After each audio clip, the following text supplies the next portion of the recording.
Hello and welcome to HistoryPod. On the 22nd of January 1905, the Bloody Sunday massacre took place in the Russian capital, St Petersburg.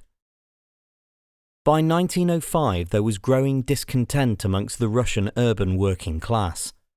Father Gapon, a Russian Orthodox priest, had established the Assembly of the Russian Factory and Mill Workers of the City of St Petersburg to promote workers' rights in 1903, but after 4 assembly members from the Putilov ironworks were sacked from their jobs in December 1904, workers across the city went on strike.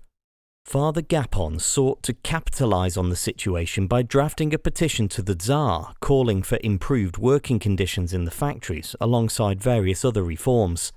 The petition received 150,000 signatures, and on the morning of the 22nd of January, Father Gapon led workers and members of the assembly on a march to deliver the petition to the Winter Palace. They carried religious icons and pictures of the Tsar with them. Father Gapon had already notified the authorities of the petition and of the march. In response, approximately 10,000 armed troops from the Tsar's Imperial Guard were placed around the palace. Why the soldiers began firing on the peaceful march is unclear. Even the number of marchers killed or injured is uncertain, with estimates ranging from the government's official figure of 96 dead to revolutionary claims of more than 4,000.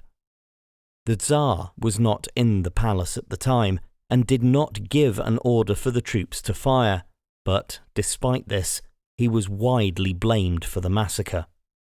In response to the bloodshed, strikes and protests spread around the country, and they eventually developed into the 1905 revolution.